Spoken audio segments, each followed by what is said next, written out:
Okay, so I moved. I have been a busy boy the past couple weeks. I know. I said we would do Count Renalk this week. Also, there have been not one, but 2 rounds of patron sniping in the past couple days, both requiring extreme amounts of homebrew, one being from scratch, and I don't even know. It's that big, I'll say. And you'll see it next week, but running up and down the I-70 corridor to grab a vehicle to move my stuff from where I'm at now to where I'm moving to has been, it's been a weekend. I'm still pretty tired. As such, today, on Wednesday afternoon worship, we're going to take a god that requires no homebrew. My patrons will be right back at it, I promise. Let me just, sleep or something. We're going to cover on Wednesday afternoon worship a goddess I've been pretty stoked for since her book came out. Brand new since Faiths of Golarion. Today, let's talk about one of the Arcadian goddesses. And not like, the Arcadia we know. Rather, the Arcadia we'll be seeing very soon in a place I won't spoil. Because, there's probably folks out there who are going to run into her. And her people, it's Kazutal. Yeah, sweet, right? Anyway, if you guys are liking what you're seeing, like, subscribe, ding that bell. Today, this episode of Wednesday Afternoon Worship was brought to you in part by our newest patron. We continue to grow up, and I'm super stoked about it. Today, this episode was brought to you in part by Wiffle Possum Productions. Check the man out for all of your character art needs. My friend, thank you for your support. Now, let's hit it. Okay, so Kazutal brings into Pathfinder that kitchen sink, real-life equivalence. And honestly, probably this will be another Lost Lands of Golarion video when we get more content for it. Southern Arcadia, or, Mesoamerica. The Aztecs, the Incas, the Mayans, oh my. Yeah, that's what we're looking at here. A long time ago, Kazutal gained worship amongst the early humans of Central Arcadia when she was more aggressive. In those times, the world was a much more dangerous and difficult place, and she was called upon for protection and the bolstering of might, as war gods do. However, present day, her strength has been tempered with compassion. She's eager to forge strong bonds in society whilst resisting tyranny and aggression, and so she's gone from a goddess of war to a goddess who commands her faithful to both provide for and defend those around them, ensuring that people who live in communities are, in fact, willing to protect the communities in which they live. And what people are those, you might ask? Those people who worshipped her a long time ago were known as the Raz Atlani, basically carrying Huitzilopochtli from Aztec mythology forward into what basically becomes a natural progression for a deity's mindset. More on that later. As one might guess, given Pathfinder, during Earthfall, the Empire fell apart, and Kazutal's clergy went from, rip everybody's hearts out on the altar to we all need to protect each other to survive. And through that, bonds of friendship and family blossomed, and among the ashes, we have a new guardian and basically a new people. A people that preach that only a free and open society can truly be strong. Cultures that harbor hatreds will destroy themselves when placed under pressure, and given where I'm at in life right now, I tend to agree. Now, let's look at the mechanical stuff, shall we? Kazutal, though I must imagine she was evil at some point in her career, is neutral good. Her domains are community, good, liberation, protection, and strength, with the subdomains Agathian, defense, freedom, friendship, home, and resolve. Her favorite weapon is the machete, of all things. Yeah. At first I was disappointed when I saw it was a machete. I was kind of hoping it would be some of the ancient weapons that are fragile that we see in earlier Pathfinder. Think the Atlatl, the Makahedal, something like that. But again, this seems to be a logical step forward for the goddess. Her symbol, of course, is a jaguar's head on a circular green background. To perform Kazutal's deific obedience, gather with others for an hour and discuss a topic that threatens the bonds of your community, family, or friendship. If you and your allies are fortunate enough that no such malady is currently a challenge, read and recite passages from She of Grace and Might to remind yourselves of your goals and aspirations for the day. If you are traveling alone, find others to speak to about the beneficial strengths of community and freedom to develop that community into a more positive place.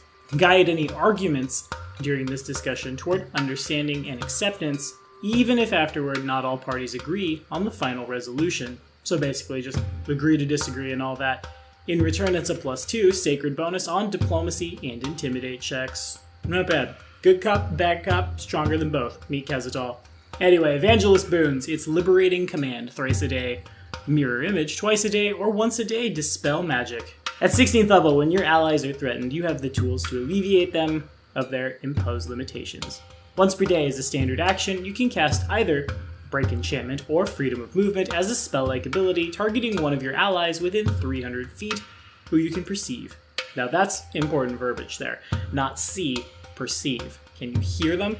Do you have scent, and are they, is the wind blowing from them to you? Yeah, boom, there it is. This spell has a caster level equal to your character level, and at 20th level, you know that the bond to your allies is your greatest benefit. Each time you complete your obedience, you can select a bonus teamwork feat. I like it already. You must meet the prereqs. All of your allies are treated as if they possess the same teamwork feat as you for the purpose of determining whether you receive the benefit. As a free action, you can grant this feat to all allies within 30 feet who can see and hear you. Allies do not need to meet the prereqs of the bonus. You can grant this feat for a number of rounds equal to your hit dice. The rounds don't need to be consecutive. And you can select a different teamwork feat each time you complete your obedience. So it's kind of an Inquisitor, kind of a Cavalier, but mostly it's, the squad doesn't have to worry about taking out flank. Boom. Or you yourself get up to coordinated charge on your build and then hand it to everybody else, and they don't need to meet the prereq. And then you have my favorite Pathfinder strategy ever. Everyone attack it at once. Best boon ever. Anyway, Exalted Boons. It's Anticipate Peril thrice a day, Anticipate Thoughts twice a day, or Magic Circle against Evil once a day. At 16th level, your dedication to protecting your community manifests as a way to shield yourself and others.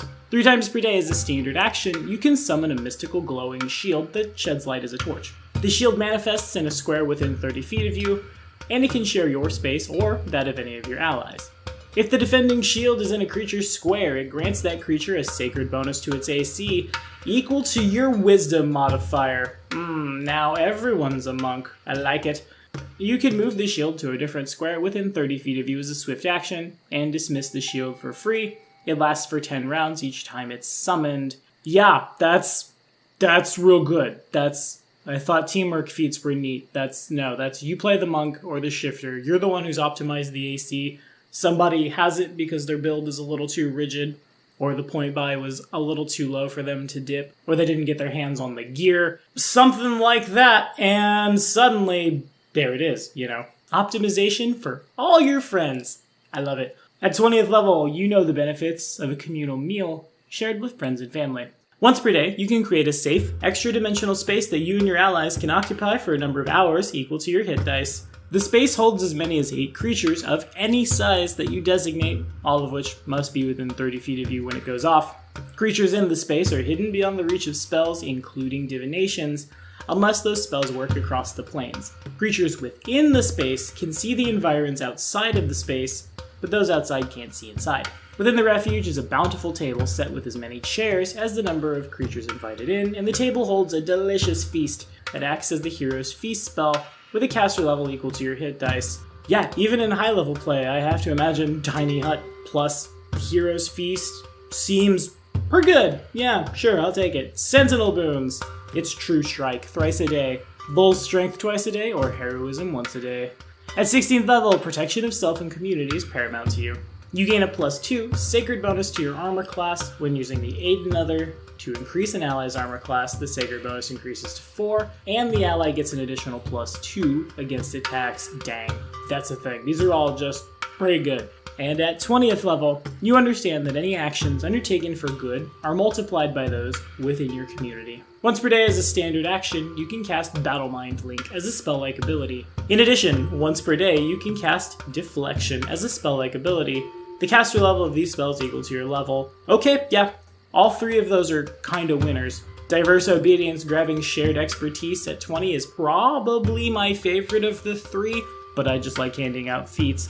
And again, Making someone the monk, you being the monk, is real nice, especially because that's on the exalted boon path. That's the default. You didn't have to prestige to get that. Literally just costs your monk or shifter or sacred fist war priest rolling around with his fists and his machetes and stuff 1 feet. That's gnarly. Or, on the other side of that, your worshiper of Kazutal might be something along the lines of, lawful good and a paladin, given that in fact Kazutal is neutral good, and her paladin code goes as such. Bonds are what give our society strength. Though families and communities are complex and ever-changing, I will focus to maintain the positive connections with my own family and community and encourage others to do the same.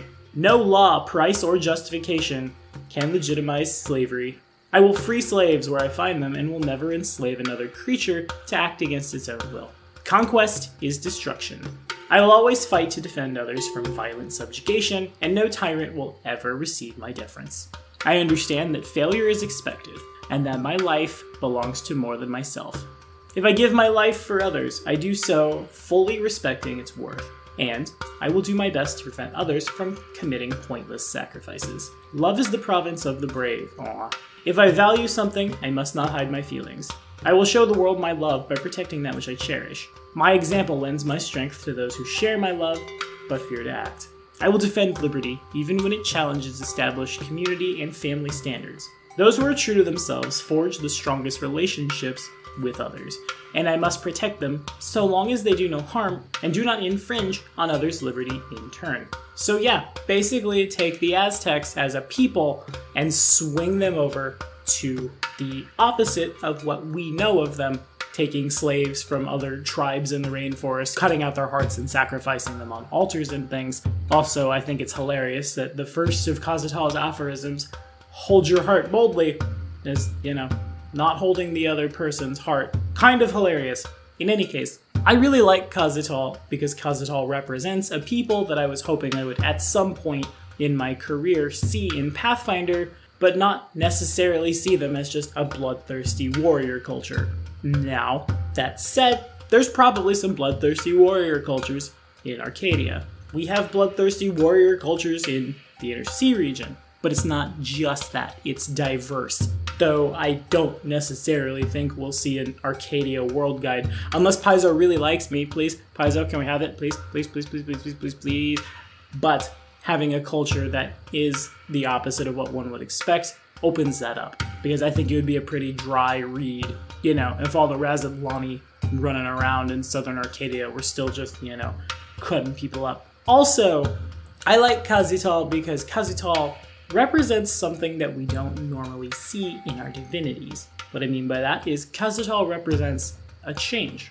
One of the things I don't like about deific figures in tabletop RPGs or mythology or anything like as a standard is they're very rigid. They are what they are. They don't change. There are some exceptions, of course, across the rest of the pantheon, but I can't off the top of my head think of once upon a time I was a war god, now I'm a community god who also still likes fighting, but we're doing it for a different reason now. It's a precedent that hasn't really been set for much of anything, and precedent means we can do it more. That makes the story constantly interesting and unique, and also, Mesoamerican flavor is sweet. On that note, a little bit of homebrew for you. As of Planar Adventures, of course, they're handing out boons. If you need help protecting your community or are real good at it, I'm gonna say, one time, as a swift action, Kazutal grants you one of her servants to aid you in battle. It manifests as a size large jaguar, but treat its stats as if it were a warcat animal companion, druid level 20th, and treat its intelligence as if it had been awakened, and rolled maximum to determine its new intelligence, speaking languages of your choosing. Seems good, right? Everybody loves warcats. I love warcats. Warcats are great. Are we excited for new stuff in Arcadia? I'm excited for new stuff in Arcadia.